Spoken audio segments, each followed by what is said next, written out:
नमस्कार मित्रों, आप सभी का स्वागत है आपके YouTube चैनल GR स्टडी में। आप सब आई होप अच्छे होंगे और आप सबकी तैयारी बहुत ही अच्छे से चल रही होगी, क्योंकि सिर्फ कुछ ही दिन मतलब नाम मात्र के दिन बचे हैं राजस्थान पुलिस की तैयारी के लिए। ठीक है ना? तो हमारी कोशिश है और हमारी बेस्ट विश आपके साथ है कि आप अच्छे से अच्छे अंक परीक्षा में लाकर इस बेरोजगार रूपी समुद्र से निकलकर आप रोजगार रूपी जो इतिहास है रचने के लिए आप वो रचने के लिए तैयार हो जाए। हमारा जो पिछला वीडियो जिसमें हम बात कर रहे थे राजस्थान के इतिहास में, हमारा चल रहा था जालोर का चौहान वंश चल रहा था। अब हम उसी क्रम में आज हम बात आगे करेंगे और साथ ही साथ मैं आपसे निवेदन करना चाहता हूँ कि आप इस वीडियो के अंत तक जरूर बने रहेंगे। यदि आप इस वीडियो के अंत तक नहीं रहते हो तो फिर वो जो चीज़ें मैं पढ़ा रहा हूँ वो आपके समझ से बाहर होंगे। और आप वीडियो को देखते हो तो आपका एक लाइक हमारे लिए बहुत ही ऊर्जावान, एक सकारात्मक, हमें एक मेडिटेशन के रूप में वो काम करता है। और साथ ही साथ आप इसको शेयर करते रहो। आपके पास जितने भी सोशल मीडिया है जैसे फेसबुक है, व्हाट्सएप है, टेलीग्राम है, उसमें आप शेयर करते रहो ताकि जो ग्रामीण परिवेश से दूर दराज से बैठे हुए हमारे जो भाई बहन हैं वो इस वीडियो के माध्यम से आसानी से अपनी तैयारी कर सके। हमारी पूरी कोशिश रहेगी कि हम आपके सामने अच्छा सा अच्छा कंटेंट प्रस्तुत करें और वो सारी इम्पोर्टेंट जो टॉपिक है वो आपके सामने हम पेश कर रहे हैं। ठीक है ना? और हमारा यही मकसद है कि आपकी सफलता ही हमारी पहचान है। तो शुरू करते हैं आज राजस्थान के इतिहास में चल रहा है हमारा जालोर के चौहान वंश। जालोर के चौहान वंश, इसमें हमने बात की थी, हम बात कानड़ देव तक आ गए थे। कानड़ देव के समकालीन दिल्ली का शासक है वो अलाउद्दीन खिलजी होता है। ठीक है ना? तो उनके और इनके बीच अनबन की बातें सारी हमने पिछले वीडियो में हमने कर ली। ठीक है ना? कि ऐसा क्या कारण रहे थे जिसकी वजह से कानड़ देव और एक के बीच में अनबन हुई थी। उसी क्रम में आगे बढ़ेंगे कि एक ने आक्रमण किया था, क्योंकि एक की जो सेना आई थी गुजरात जाने के लिए, तो उस पर कानड़ देव ने आक्रमण करके उस सेना के साथ लूटपाट की, मारपीट की। उसी से क्रोधित होकर एक ने आक्रमण किया था 1305 ईस्वी। 1305 ईस्वी। सेनापति आता है कौन? सेनापति किसका? एक का सेनापति। ठीक है? एक बोले तो अलाउद्दीन खिलजी याद रखना। सेनापति है कमालुद्दीन गुर्ग। और यह जालोर का जो शासक है, जालोर का शासक है कानड़ देव। आक्रमण करने आता है, लेकिन किसी कारणवश कहा जाता है इनके बीच हो जाता है क्या? समझौता। क्या हो जाता है? समझौता। यानी पहला आक्रमण करता है 1305 में, लेकिन समझौता हो जाता है। समझौता हो जाता है तो ये समझौता के तहत बीरमदेव, अभी बीरमदेव कौन है? इस कानड़ देव का पुत्र है। ये बीरमदेव की नियुक्ति हो जाती है कहाँ? एक दरबार। यहां तक हमने पिछले वीडियो में बात कर ली थी। तो बीरमदेव की नियुक्ति हो जाती है एक दरबार में, कानड़ देव का पुत्र है। ठीक है ना? यहां तक बात हमने पिछले वीडियो में कर ली। अब इसी क्रम में बीरमदेव की नियुक्ति एक दरबार में हो जाती है। अब दरबार में, जैसे ये दरबार है, आपको यहाँ दिखाता हूँ। देखो बड़े बड़े राज थे उनके, तो दरबार थे बहुत ही सुंदर थे। ठीक है ना? ये मान लो ये एक का दरबार है और ये मुख्य गेट है। ठीक है ना? अब ये बैठा है कौन? एक यहाँ कमालुद्दीन गुर्ग के साथ बीरमदेव आता है, यहाँ से एंट्री करते हैं। ठीक है ना? और आपको पता है, आप देखते हो टीवी सीरियल में देखते हो कि दरबार ऐसे सजा होते हैं, चाहे आप रामायण के हो, चाहे महाभारत के हो, चाहे आप अकबर बीरबल की जो 3 कहानियां उसमें भी आपने देखा होगा। तो यहाँ बैठे होते हैं इनके जो दरबारी होते हैं, मंत्री सेनापति जो भी होते हैं वो यहाँ बैठे होते हैं। बिरुलदेव और काननदेव यहाँ से प्रवेश करते हैं, ठीक है ना। अब ये जो एक एक का दरबार है, अब यहाँ इसके ऊपर जो बने हुए क्या, जो पहले जो जमीनी स्तर का जो तल होता है ना, वहां पर तो ये मंत्री वगैरह इन्हीं पुरुष बैठते हैं। यहाँ ये एक मुसलमान है, तो इनकी जो रानियां हैं, इनका जो शाही परिवार है वो यहाँ पर जरोगे, क्या बोलते हैं इसको, जरोगा, जरोगा बोलो या आपको कहते हैं सेकंड फ्लोर है, डबल मंजिल मात है, ठीक है। तो डबल मंजिल मात एक रानियां है, माता है, जो भी मतलब रिश्तेदार है वे बैठी है, वोटे बैठी है, कौन है, फिरोजा, बैठी है सर फिरोजा, फिरोजा।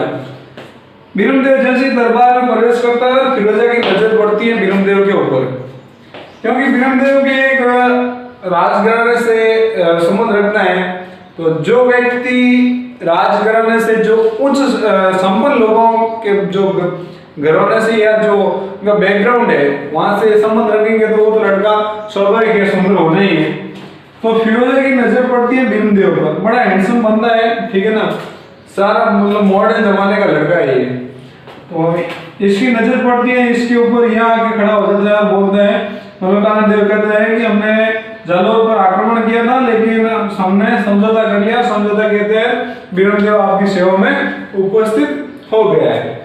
तो एक ऐसे वार्तालाप होते हैं, जो भी वार्तालाप होता है उसके बारे में डिटेल में जानना नहीं चाहिए। फिरोजा की नजर पड़ती है इसकी, और फिरोजा का क्या वो क्या था ना कि प्यार एक ऐसी चीज होती है जो पहली नजर में हो जाती है। और बोलते हैं, पूछते कि मेरे से प्यार कैसे हुआ, या तो प्यार होता ही नहीं है, यदि प्यार हो भी जाता है तो पहली नजर में हो जाता है, बाकी तो फिर तो वो कहने कहने की बात है कि आप अच्छे लगते हो, आपके लिए चांद आए तोड़ के लेके आ जाएंगे, हम आपके लिए वो कर लेंगे, ये सब कहने की बात है। लेकिन जो रियल होता है वो पहले ही नजर में अट्रैक्शन हो गया, और फिरोजा ने अपना HART हार्ट किसको दे दिया, बीरमदेव को दे दिया। ये बात तब तक बीरमदेव को पता नहीं चलती है। बीरमदेव को रहता है 1305 में इसकी नियुक्ति हो जाती है, ठीक है ना, साल भर रहता है, लेकिन इसका मामला बैठता नहीं है। फिरोजा कभी इसको हाय हेलो मतलब बहाने ढूंढती है किसी ना किसी प्रकार से कि बीरमदेव से हम बात कैसे करें, ठीक है ना। अब दरबार में रहता है तो उस राजमहल में भी उसका निवास स्थान होगा, तो फिरोजा कभी सुबह चाय लेके जाती है, कभी नाश्ता लेके जाती है, कभी लंच, कभी डिनर, जो भी लेके जाती है। और ये बात तब तक पता नहीं चलती है। फिर फिरोजा ने वैलेंटाइंस डे, आपको पता ही है, उस दिन किसको क्या किया, प्रपोज किया गया कि विल यू, ये दिल निकाल के क्या किसके सामने फेंका, बीरमदेव के सामने, कि मैं आपसे बेइंतहा मोहब्बत करती हूँ। तो बीरमदेव मतलब शौक रह जाते हैं, क्योंकि ये तो मतलब इसकी सेवा में आया उपस्थित है, ठीक है ना। इसको ये बेचारा बहुत ही सीधा साधा इंसान था, इनको ये मतलब प्यार मोहब्बत मतलब इतना था नहीं, हाँ था भी होगा, लेकिन ये एक अलग बैकग्राउंड है इसका, बीरमदेव का अलग बैकग्राउंड है, दोनों में डिफरेंट है। ये जो फिरोजा है एक दिल्ली के बादशाह की लड़की है, और ये एक छोटे से साम्राज्य मतलब जालोर जो रियासत कह सकते हैं उसका एक राजकुमार है। तो हार्ट में का तो इसने समझाया कि देखो हमारे और आपके बीच में तालमेल नहीं बैठते हैं। तो फिरोजा कहती है कि तालमेल बैठो या ना बैठो, ठीक है ना। प्यार ना तो कलर देखता है, ना संपत्ति देखता, ना दौलत, ना धन, ना रूप, ना रंग, ठीक है ना। प्यार ऐसे ही हो जाता है। टेक्निकल टीम से मैं निवेदन करूंगा कि शायद माइक सही नहीं है,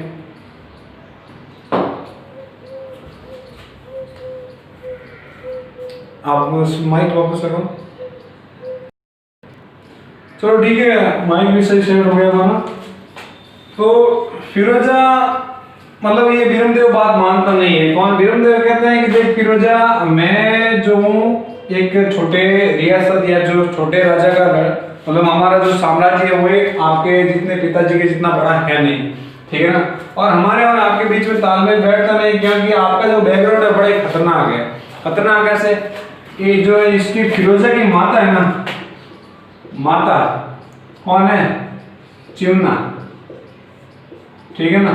चिमना का चक्कर चल रहा था किसके साथ? महमूद शाह के साथ। बोला कि थारी मार आते मतलब दूसरा चक्कर आपे चलतो, थारो बैकग्राउंड अच्छो नहीं है। और इन्हें छोड़, तो इसने कहा कि माता को छोड़, तो इसने कहा तेरा पिता है जो पद्मिनी को प्राप्त करने के लिए चित्तौड़ पर आक्रमण किया था, और वो भी एक राजपूत।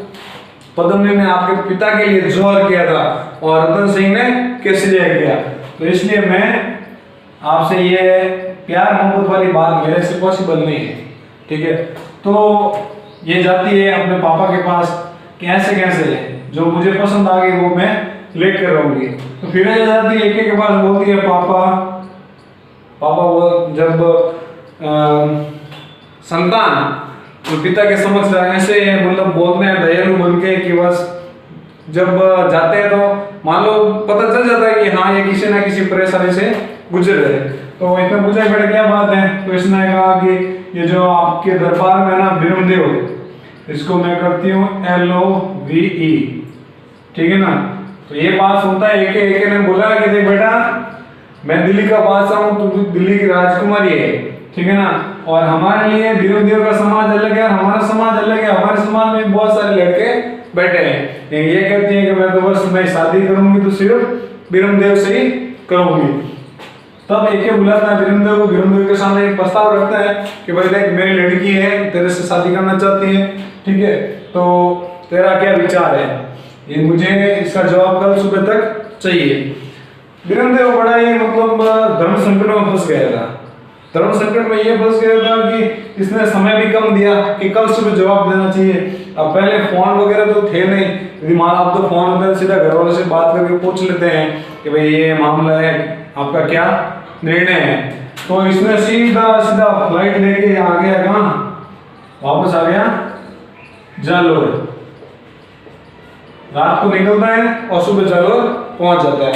सुबह फिरोजा जाती है इसके चाय लेके, किसके बिरमदेव के चाय ले होटल बिस्तर माता है तकिया रगड़ा माता कमल ऑलरेडी जाने बिरमदेव सुतो है, कमल आडी आगे ले एवढा तकिया पड्या बिरमदेव फोन नहीं आ बात पाजी गांटी की किने के पापा बिरमदेव फरार हो। इस बात से क्रोधित होकर एक अपनी सेना भेजता है बिरमदेव को लाने के लिए कि मेरे बेटा हरवा से बिरमदेव या तो जिंदो या मृत्यु मरोड़ो हरामी लेना हो। तो ये था मैटर। अब हम बात करेंगे आगे सेना कब आती है, सबसे पहले आक्रमण कहाँ होता है। तो एक बार आप इसको लिख लो या स्क्रीनशॉट ले लो। शायद आपको जो जालोर का जो मुख्य युद्ध का कारण है वो सबसे इंपोर्टेंट यही है फिरोजा, ठीक है ना। और ये प्यार का मामला बड़ा खतरनाक होता है, अच्छा अच्छों के बीच में युद्ध करवा देता है, ठीक है। तो हो सके तो जब तक जॉब लगे तब तक आप इससे भी दूरी बनाए रखें, ठीक है ना। नहीं तो फंसे बुरा ही है, पूछ लीजिए कि नहीं, ठीक है। अब बात करते हैं हम आगे।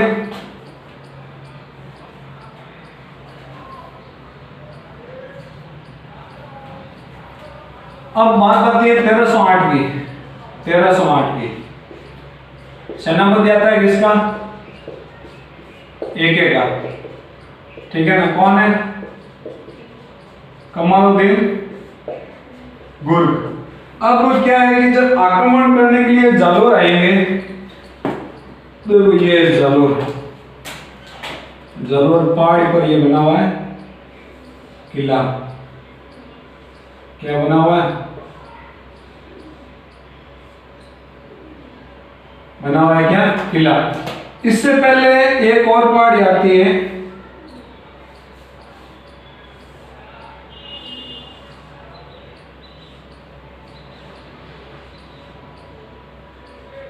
हल्देश्वर पहाड़ी, ठीक है ना। ये है बाड़मेर में, ठीक है। इसको कहते हैं हम सिवाना दुर्ग, क्या कहते हैं इस दुर्ग को हम, गिरी दुर्ग, जालोर की कुंजी,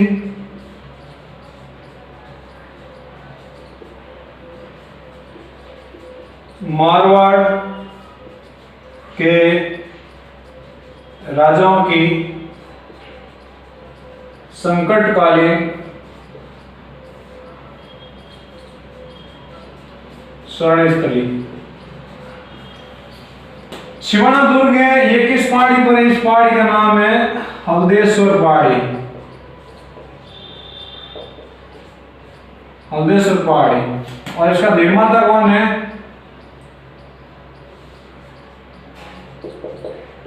निर्माता है वीर नारायण पंवार। ये इस जालोर मतलब बाड़मेर का दुर्ग है, ठीक है ना। इस कमालुद्दीन गुर्ग को पता था कि इस दुर्ग को जीतने से पहले इस दुर्ग पर हम आक्रमण नहीं कर सकते। यह आ गया हमारा जालोर दुर्ग, ठीक है। यह जालोर दुर्ग है, ठीक है। तो जालोर दुर्ग को जीतने से पहले सिवाना के दुर्ग को जीतना अनिवार्य हो गया, क्योंकि ये जो जालोर की ये कुंजी है, सबसे पहले हम कुंजी को जीतने के बाद हम आगे बढ़ सकते हैं। तो कमालुद्दीन गुर्ग ने आक्रमण किया था,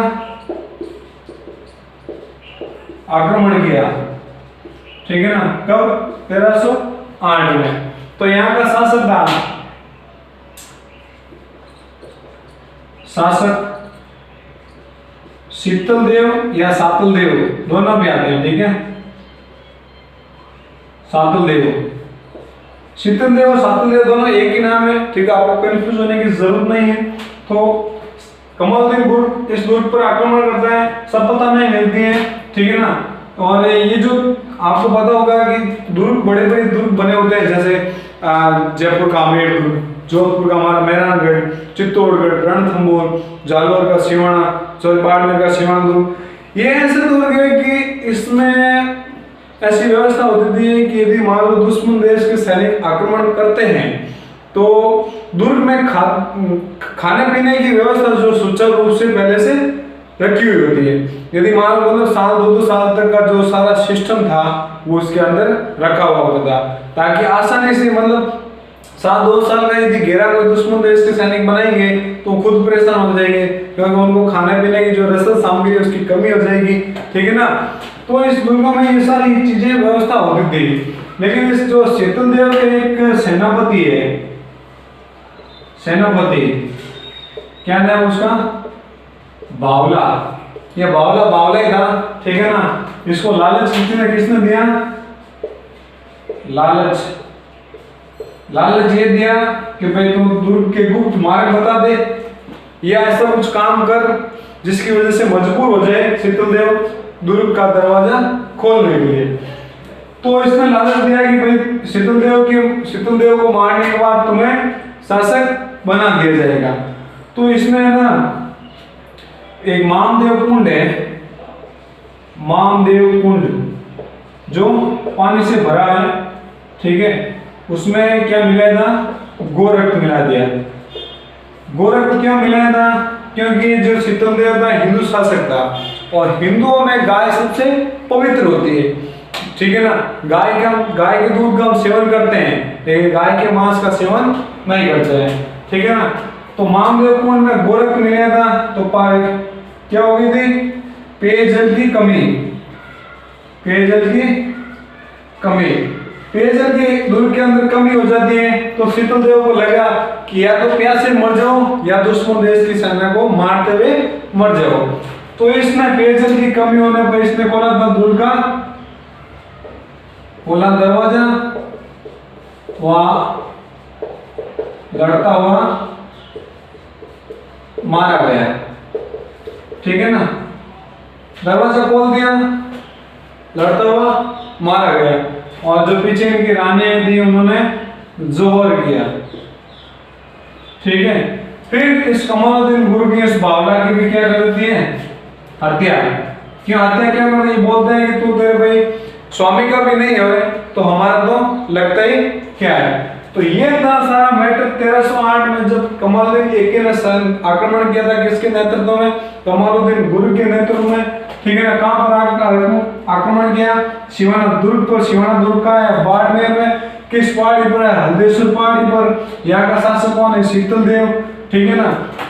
और इस सिवाना दुर्ग का निर्माता कौन है? वीर नारायण पंवार। काफी बार पूछ लिया गया सिवाना दुर्ग के निर्माता कौन है, वेरी इंपोर्टेंट करके ये क्वेश्चन लिख लेना, वीर नारायण पंवार, ठीक है ना। सिवाना दुर्ग का उपनाम उपनाम इसको हम गिरि दुर्ग भी कहते हैं, क्योंकि ये पहाड़ी के ऊपर निर्मित है, तो पहाड़ी के ऊपर जो दुर्ग निर्मित होते हैं उसको हम गिरि दुर्ग कहते हैं। इसको हम कहते हैं जालोर की कुंजी, यानी जालोर को जीतने से पहले इस सिवाना के दुर्ग को जीतना होता है। और यह मारवाड़ के राजाओं की संकटकालीन शरण स्थली, यानी जब जब मारवाड़ के शासकों पर संकट के बादल आए हैं तब तक इन्होंने सिवाना दुर्ग में शरण ली है, ठीक है ना। तो इस दुर्ग में जो सेनापति था, शासक है, सेनापति कौन है? बावला। बावला को लालच देता है कौन? कमालुद्दीन गुर्ग लालच दिया, और इसने मामदेव कुंड पूछ लिया जाएगा आपको कि मतलब सिवाना दुर्ग के किस कुंड में गोरख मिलाया गया, तो मामदेव कुंड में क्या मिला है? गोरख। तो क्या हुई? पेयजल की कमी हुई, तो शीतल देव ने दरवाजा खोला दुर्ग का और लड़ता हुआ मारा गया, ठीक है ना। फिर इस बावला की भी क्या कर देते हैं? हत्या। तो एक बार आप इसको लिख लो, फिर आगे बढ़ते हैं।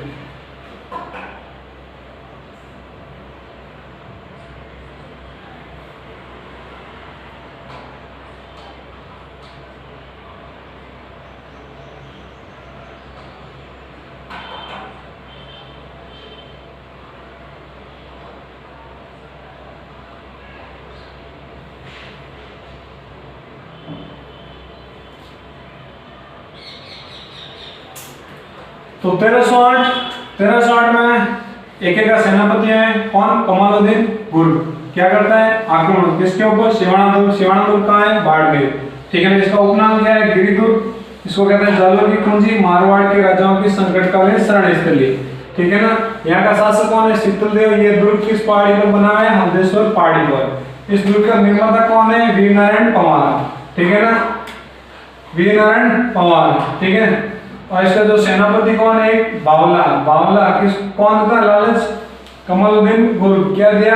लालच के आपको कौन मतलब शीतल देव के बाद आपको शासक बना दिया जाएगा। तो इसने मिला है गोरख किसमें?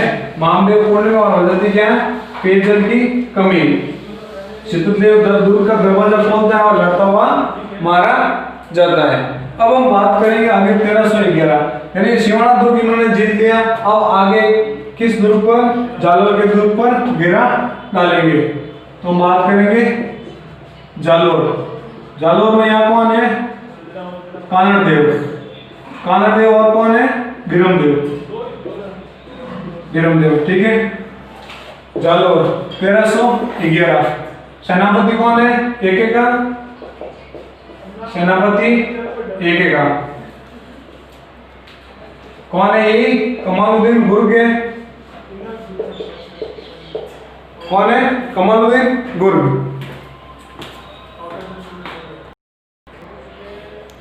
तो बात करें हम कहाँ? जालोर की। जालोर में 1311 सेनापति कौन है? एक का कौन है? कमालुद्दीन गुर्ग, ठीक है। तो जालोर में कौन है? कानड़देव और बिरमदेव। इस कानड़देव का एक सेनापति है